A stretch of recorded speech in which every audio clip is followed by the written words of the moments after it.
of what you have. All right. So that is the 4.2, the energy. Okay, the energy. So the next one we'll be looking at is the work energy theorem, the relationship between energy and work done. So we call that one work energy theorem, or sometimes it is called principle. Okay, work energy theorem, and also can be called work energy principle. Now our work energy theorem, okay, the stat that, okay, so work energy theorem, in exam you cannot use this. This one is only for teacher or lecturer only. Work energy theorem states that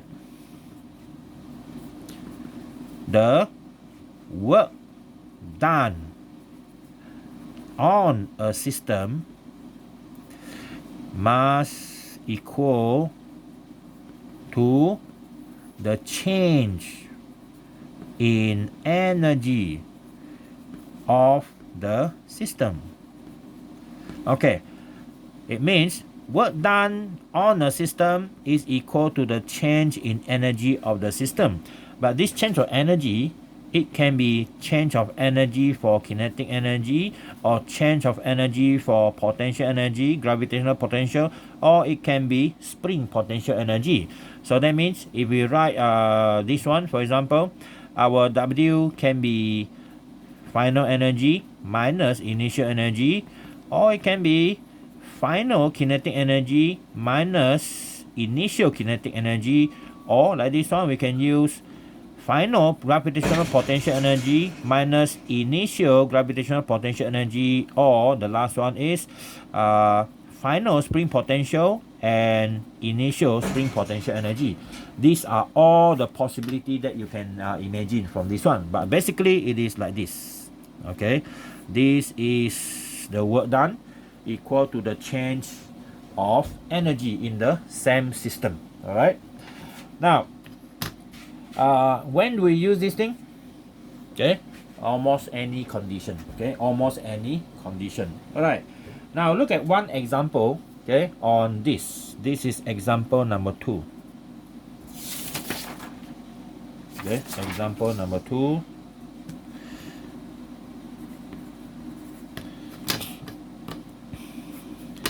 Let's say an object, okay, or a car. A car at rest. Okay, a car at rest is accelerated to 25 meter per second. Okay, it's accelerated to 25 meter per second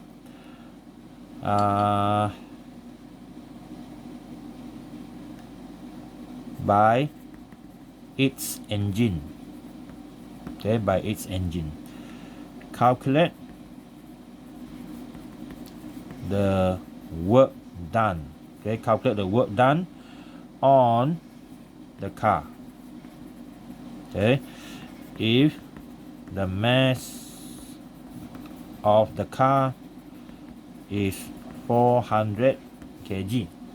Okay, so we have only two information: the mass of the car and also the final velocity, and initial one, it is at rest. So that's what we have. So now how do we start? We know that if you want to calculate work done, you must have force and displacement, but this one nothing. Okay, this one nothing. You don't even have acceleration. You cannot calculate the displacement, and you don't know the engine's power, and you cannot get the force. So we use work energy theorem. So based on work energy theorem, we know that the work done is equal to the change in kinetic energy. Okay, in this case, so that means that will be final kinetic energy minus the initial kinetic energy, or you write down the formula: half mv square half mu square, but it is only equal to half mv square because the u is equal to 0 because at rest. So we put in the value 400, and this one is 25 square. So finally we got this 25 square multiplied by 400 and divide by 2. So we have 125 kilojoule. Okay, 125 kilojoule of work done. Okay, so we know that during that period of time, the engine is supplying this much energy. Okay, so if we assume, that engine is 100% efficient, which is not, so we assume 100%. So that means this is the total amount of energy needed from the petrol or the diesel use.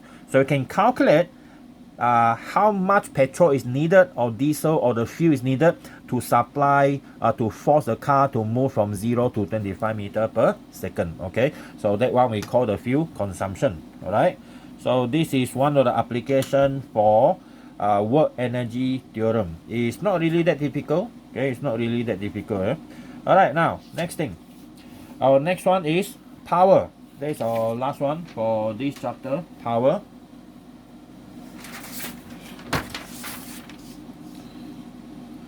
Okay, for power, 4.3. Power has actually 3 formula, but definition only got one only. But anyway, we will define the power based on 2 scenarios. First, power is the rate of work done. Okay, power is the rate of work done. So if we talk about power is the rate of work done, so that means power P is equal to dW dt. Okay, dW dt. So that's our first formula. Or you can use W over T, but this one is a more complete definition. So number 2, power is the rate of transform of energy. So P is equal to dE dt. So you transform energy to one form to another form. It can be a transformation of any energy there. Okay, any energy. And then the third one is not a definition. Okay, but we know that power is equal to force multiplied by velocity. Okay, how do we get this formula? It's actually from the first one. Our P is equal to dW dt, but we know that our work done is equal to F dot S. Okay, F dot S.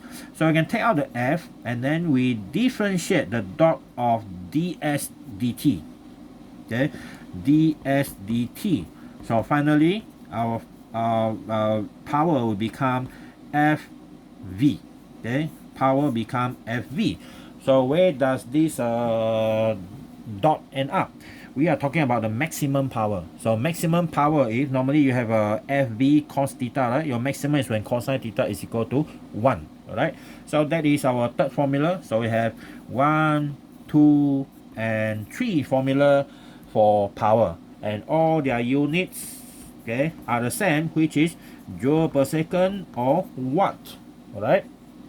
So that is the power.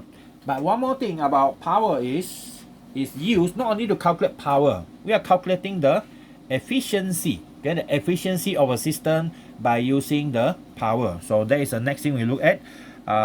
Efficiency of system. Of a system. The symbol is eta, and with a very long tail. So now our efficiency, okay, eta is equal to output power divided by input power multiplied by 100%. Alright, so that is the formula used to calculate the efficiency of a system. Okay, so normally the system here that involved calculation of eta will be from mechanical. Okay, you supply something and then the system do something else, and then the work that the energy that you supply in a per unit time is called the input power. And then when the machine do something else in a certain amount of time is called the output power of the machine. So if you divide that by the power input by you multiplied by 100%, that one you get the efficiency of the system. Okay, so system depends. There are a lot of systems around the world. So there are, for example, petrol engine and diesel engine are different. Diesel engine are actually more efficient because they burn at higher pressure and higher temperature. It's about like 40% maybe. Petrol engine is about 30+%, less than 40%. And then motor, of course, is the highest one. So that's why people are now researching electric car, because electric motor is much more efficient compared to all these type of combustion engine. Okay, so those are the efficiency of the system. All right. Okay, so that's it for our chapter number 4. Okay, wait for the next chapter of number 5. But before that, I will send the tutorial to you for work, energy, and power. And then after that, we're going to discuss the tutorial one by one. And after that, we go to chapter 5. Okay, so that's it. This one is for chapter 4, sorry. Okay.